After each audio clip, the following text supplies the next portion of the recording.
yards there. Oh, there goes T.Y. Hilton. It's a foot race. And there he goes. Touchdown. This pass is intercepted. It's guess who again? Leonard. Leonard's going to score.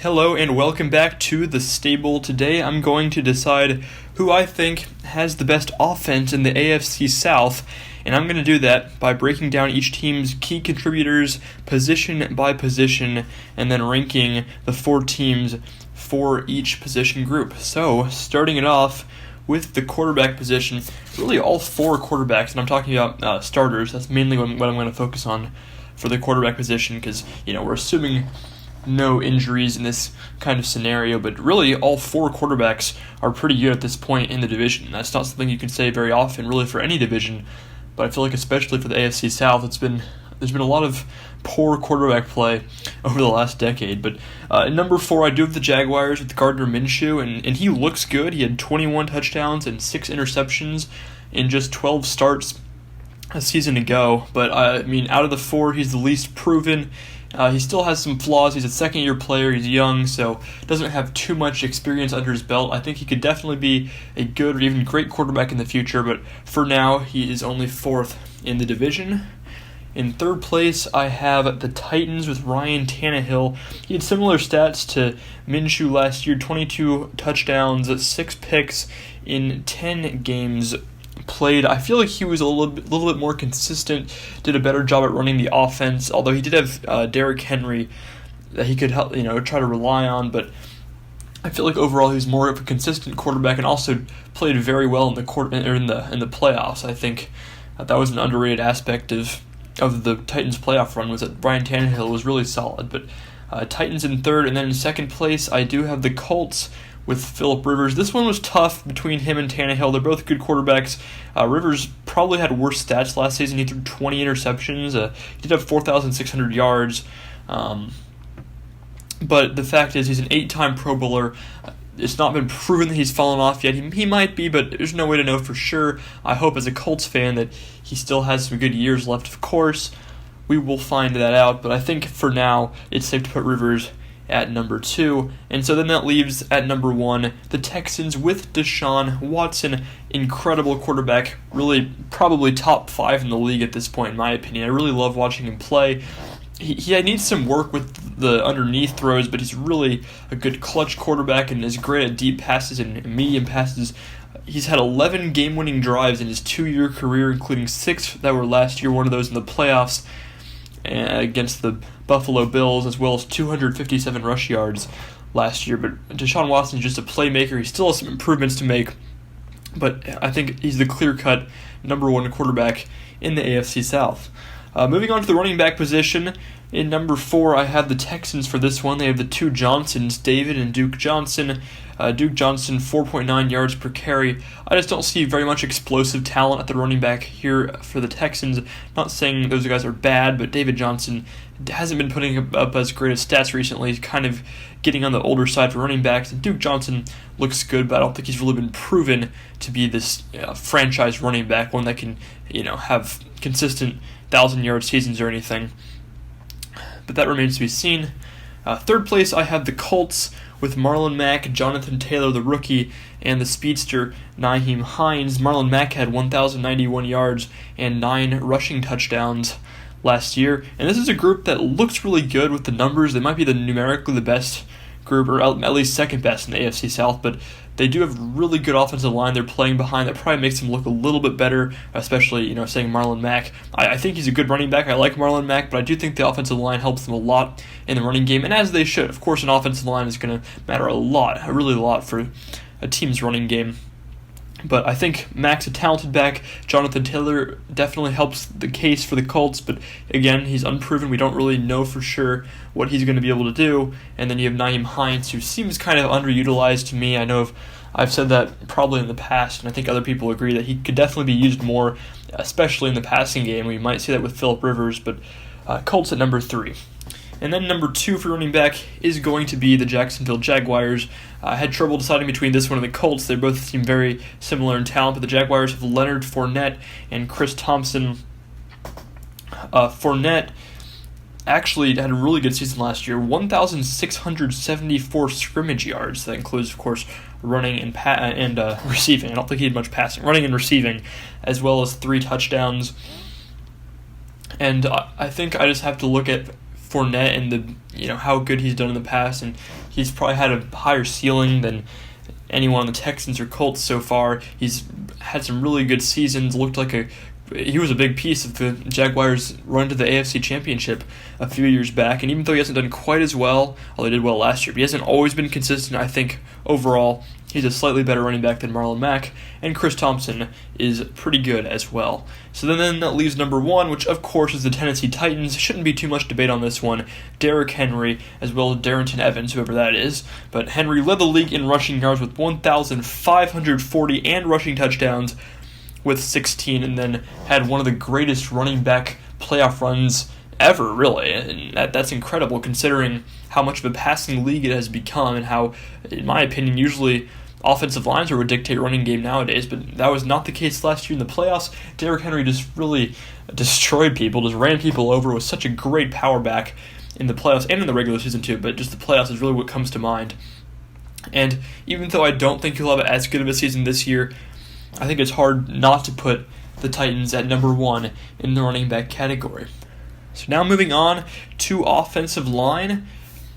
Number 4 is Jacksonville. They have and correct me if I'm wrong on these. You can go ahead and tell me if I'm wrong, but I got these starting lineups from ESPN. They might be outdated. I'm not positive, but this is my understanding of what these starting 5s are for the Jaguars. We have Cam Robinson starting at left tackle and going right, and then Andrew Norwell, Brandon Linder, AJ Cann, and Jawan Taylor.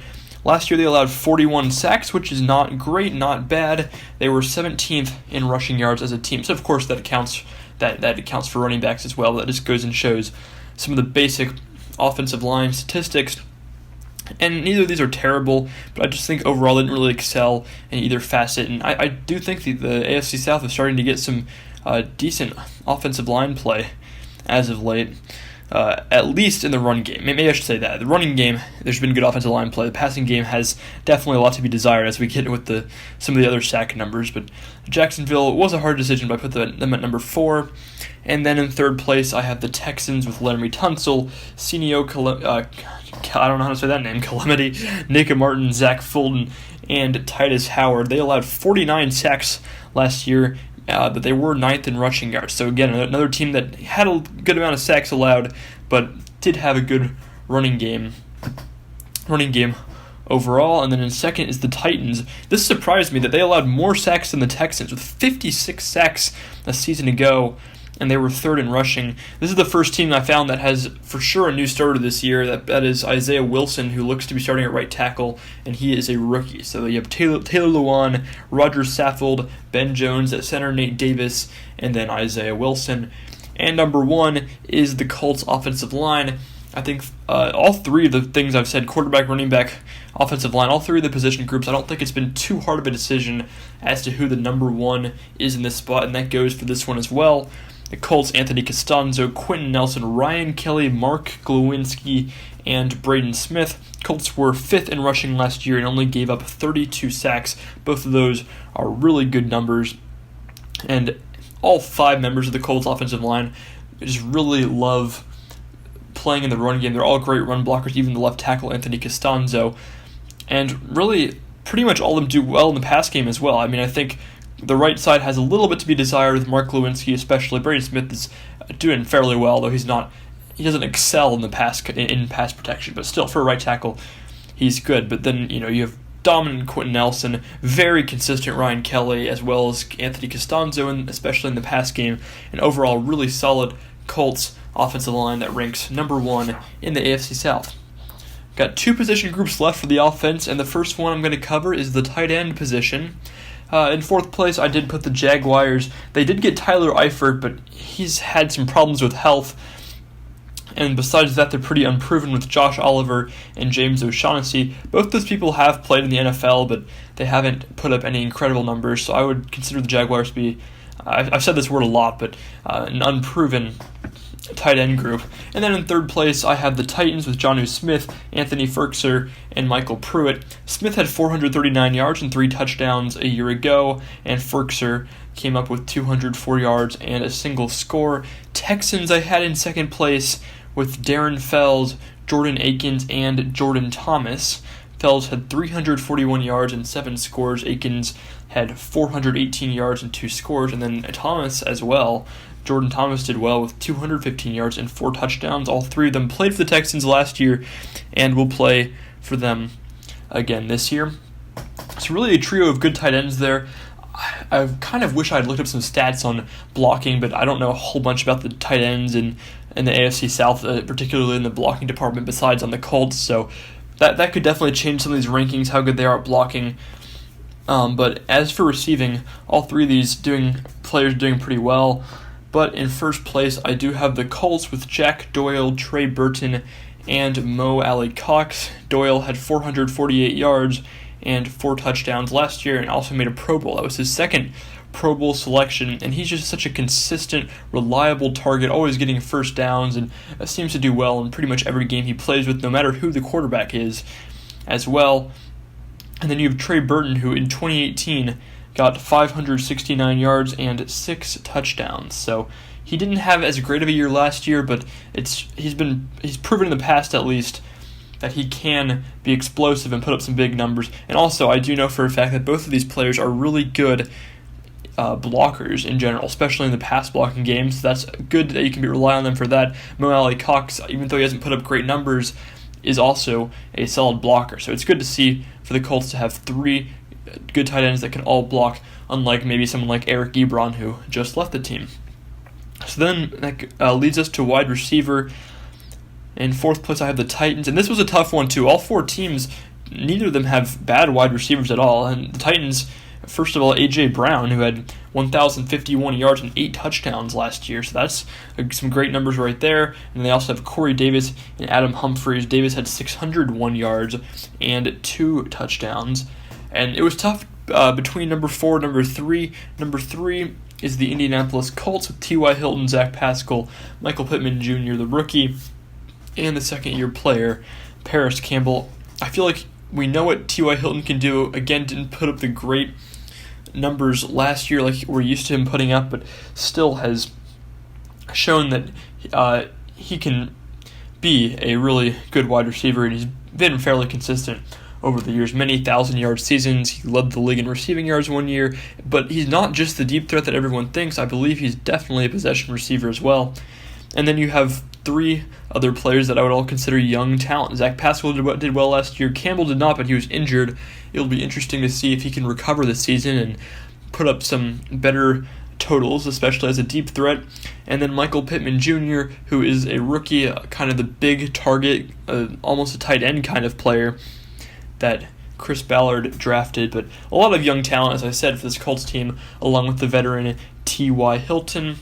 Number 2, I have the Jacksonville Jaguars with DJ Chark, D.D. Westbrook, and Chris Conley. Chark, 1,000-yard receiver last year as well, along with 8 touchdowns. And then Westbrook put up 660 yards. So 3 good receivers, because I almost forgot Conley, who put up 775 yards. So they had 3 receivers with 660 yards or more. Conley also had 5 touchdowns. So a trio of good receivers there for the Jaguars, but they don't beat out the Houston Texans with Will Fuller, Brandon Cooks, and Kenny Stills to go along with Randall Cobb and Kiki Qt. Fuller had 670 yards and 3 scores in 11 games last year. And that sounds really good, but to say only 11 games, but Fuller's never played more than 13, and that was in his rookie year when he wasn't being used as many times per game. So I do think that Fuller definitely has some durability issues, as does Brandon Cooks. And, I mean, this Texans team would be so much better if they still had DeAndre Hopkins, at least in the wide receiver position, probably as a team in general. But definitely in the wide receiver position, they would be a much better team. But they did trade him. Interesting decision. But I'm not the GM here. Bill O'Brien is. And so even though they're stuck with these wide receivers, still a really talented group with Fuller and Cooks and Kenny Stills, the veteran Randall Cobb, and then the speedster and Kiki Qt. I definitely remember him burning the Colts in the past, but And then as for Brandon Cooks, he's had 4 straight 1,000-yard seasons, or he had those. He had 4 straight until last year when he got 550 yards, but still a good, consistent wide receiver for Deshaun Watson to throw to. And even though he doesn't have DeAndre Hopkins, he should still be pretty excited about the group that he has. So that will do it for the 5 position groups. All I have to do now is rank the overall offenses for the AFC South. And this is a hard thing to do because you have to look at all the position groups, and there's so much that can go into this, so many different factors. You never really know how a season's going to go, but I went with this ranking. Number 4 was the only easy pick, and that was the Jaguars. I don't think they have any great talent at any position, really.